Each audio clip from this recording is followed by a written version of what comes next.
আজি মই এটা সাধু কথা ক'ম। সাধুটোৰ নাম চিণ্ড্ৰেলা। বহুদিন আগতে এখন দেশত চিণ্ড্ৰেলা নামৰ এজনী ধুনীয়া ছোৱালী আছিল।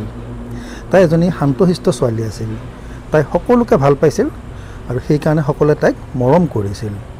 তাই মাহীমাকৰ লগত আছিল কাৰণ তাইৰ নিজৰ মাক নাছিল। তাই ধুনীয়া হোৱাৰ কাৰণে আৰু সকলোৱে তাইক মৰম কৰিছিল বাবে মাহীমাকে তাইক ভাল নাপাইছিল আৰু তাইক অকলে এটা গুদামত থাকিব দিছিল। মাহীমাকৰ দুজনী ছোৱালী আছিল। মাহীমাকে চিণ্ড্ৰেলাক ঘৰৰ সকলো কাম কৰিব দিছিল, ভালদৰে খাবলৈ দিয়া নাছিল আৰু তাইক সদায় ফটা চিটা বেয়া কাপোৰ পিন্ধিব দিছিল। আনহাতে নিজৰ জীয়েক দুজনীক ভাল ভাল খাদ্য খাবলৈ দিছিল, ভাল ভাল কাপোৰ পিন্ধিবলৈ দিছিল। কিন্তু তাৰ বাবে চিণ্ড্ৰেলাই অকণো দুখ কৰা নাছিল। তাই নিগনি, চৰাই চিৰিকটি আদিৰ লগতেই খেলিছিল, কথাও পাতিছিল আৰু সেইবিলাকে চিণ্ড্ৰেলাৰ বন্ধু আছিল। ৰাতিপুৱা ভালদৰে পোহৰ নহওঁতেই তাই শুই উঠিব লাগে আৰু জুইশালত জুই জ্বলাই ঘৰটো গৰম কৰিব লাগে, কাৰণ সেইবিলাক বৰফ পৰা ঠাণ্ডা দেশ। জুইশালত জুই জ্বলাওঁতে তাইৰ গোটেই গাটো ছাই লাগি ক'লা হৈ পৰে। এই ছাইবিলাকক চিণ্ডাৰ বুলি কোৱা হয়। সেইবাবে তাইক মাহীমাকৰ জীয়েকহঁতে চিণ্ড্ৰেলা নাম দিছিল। আচলতে তাইৰ নাম আছিল ইলা।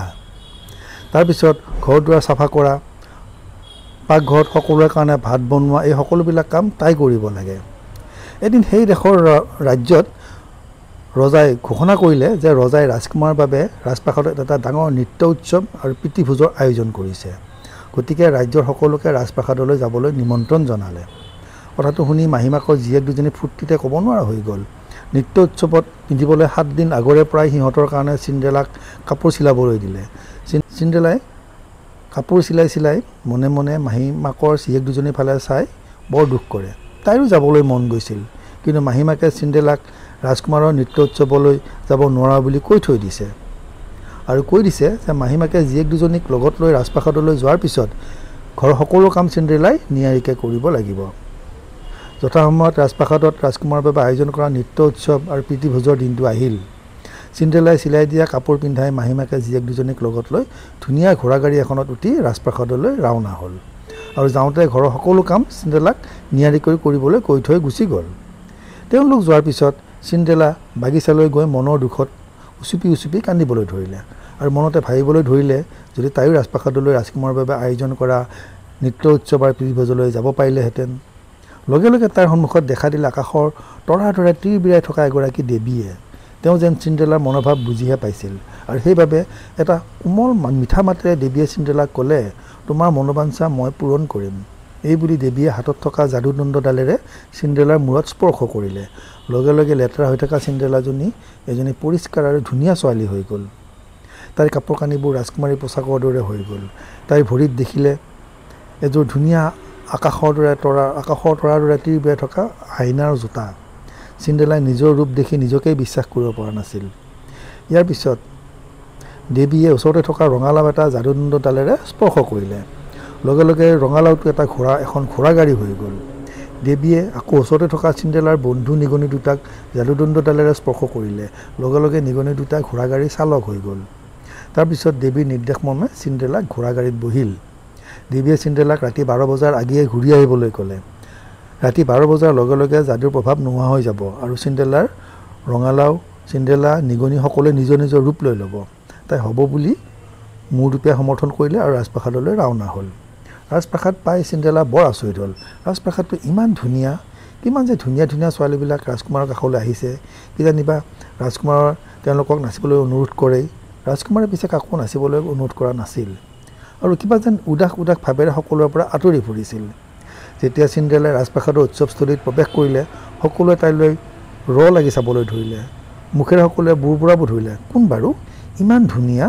কিন্তু কোনেও তাইক চিনি নাপালে। আনকি মাহীমাক আৰু জীয়েক দুজনীও তাইক চিনি নাপালে। যেতিয়া চিণ্ড্ৰেলাই মূৰ দাঙি লাহে লাহে উৎসৱস্থলীৰ ভিতৰলৈ সোমাই আহিল, তাইক হাইলাখ ৰাজকুমাৰীৰ দৰেই লাগিছিল। আনকি স্বয়ং ৰাজকুমাৰেও নিজৰ চকুক বিশ্বাস কৰিব পৰা নাছিল, ইমান ধুনীয়া ছোৱালীও থাকিব পাৰেনে?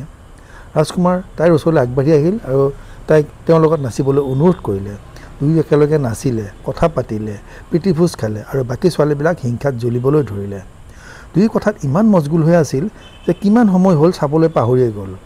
হঠাতে যেতিয়া ঘড়ীয়ে ঢং ঢংকৈ 12 বজাৰ সংকেত ধ্বনি মাৰিবলৈ ধৰিলে, চিণ্ড্ৰেলাৰ সম্বিত তেতিয়াহে ফিৰি আহিল। লগে লগে তাই উৎসৱস্থলীৰ পৰা ওলাই আহিল আৰু বেগেৰে চিৰিৰে তললৈ নামিবলৈ ধৰোঁতে এপাত জোতা ভৰিৰ পৰা ওলাই দৌৰ মাৰিলে। চিণ্ড্ৰেলা পিছে জোতাৰ বাবে নৰৈ দৌৰি আহি ঘোঁৰা গাড়ীত বহিল আৰু বিজুলী বেগেৰে ৰাজপ্ৰাসাদৰ পৰা গুচি আহিল। ইফালে ৰাজকুমাৰৰ পিছে বেগাই আহিছিল যদিও চিণ্ড্ৰেলা ইতিমধ্যে নেদেখা হৈ গ'ল, যেন বতাহৰ লগত মিলিহে গ'ল। ৰাজকুমাৰ তেতিয়াহে মনত পৰিল যে চিণ্ড্ৰেলাক তাই নামটোৱে সোধা নহ'ল। বেজাৰ মনেৰে ৰাজকুমাৰ লাহে লাহে প্ৰাসাদৰ ভিতৰলৈ সোমাই আহিল আৰু চিৰিৰ ওপৰত হঠাতেই দেখিলে চিণ্ড্ৰেলাৰ জোতাপাত। লগে লগে মনত আশাৰ সঞ্চাৰ হ'ল আৰু মনতে ঠিক কৰিলে যে এই জোতাপাতৰ সহায়তেই তেওঁ চিণ্ড্ৰেলাক বিচাৰি উলিয়াব পাৰিব। পিছদিনা ৰাজকুমাৰ জোতাপাত লগত লৈ ৰাজ্যৰ প্ৰতিখন ঘৰলৈ গৈ সেই ঘৰৰ প্ৰতিগৰাকী ছোৱালীক জোতাপাত পিন্ধাই চিণ্ড্ৰেলাৰ সন্ধান আৰম্ভ কৰিলে। প্ৰতিগৰাকী ছোৱালীয়ে আপ্ৰাণ চেষ্টা কৰিও জোতাপাত নিজৰ ভৰিৰ জোখৰ বুলি প্ৰমাণ কৰিব নোৱাৰিলে। অৱশেষত ৰাজকুমাৰ আহি চিণ্ড্ৰেলাহঁতৰ ঘৰ পালে। মাহীমাকৰ জীয়েক দুজনীয়ে বহুত চেষ্টা কৰি জোতাপাত নিজৰ ভৰিত পিন্ধিব নোৱাৰিলে। ৰাজকুমাৰে তেতিয়া ঘৰত আৰু কোনোবা আছে নেকি সোধাত সিহঁতে নাই বুলি ক'লে। পিছে ৰাজকুমাৰে কাম কৰি থকা চিণ্ড্ৰেলাক দেখি জোতাপাত তাইৰ ভৰিত পিন্ধাই দি অবাক হৈ গ'ল, কাৰণ জোতাপাত চিণ্ড্ৰেলাৰ ভৰিৰ জোখৰ লগত ধুনীয়াকৈ মিলি গৈছিল। ৰাজকুমাৰ আনন্দত আত্মহাৰা হৈ গ'ল। মুখত শৰীৰত লাগি থকা ছাইবিলাকৰ মাজতো চিণ্ড্ৰেলাৰ চকুহাল দেখিয়ে ৰাজকুমাৰে চিণ্ড্ৰেলাক চিনি পাই গ'ল। ইয়াকে দেখি মাহীমাক আৰু জীয়েক দুজনে হিংসাত জ্বলিবলৈ ধৰিলে, কিন্তু চিণ্ড্ৰেলাৰ বন্ধু নিগনি দুটা আৰু চৰাইজনী ফূৰ্তিতে নাচিবলৈ ধৰিলে। ইয়াৰ পিছত ৰাজকুমাৰে চিণ্ড্ৰেলাক বিয়া কৰালে আৰু দুয়ো ৰাজপ্ৰাসাদত সুখেৰে দিন কটাবলৈ ধৰিলে।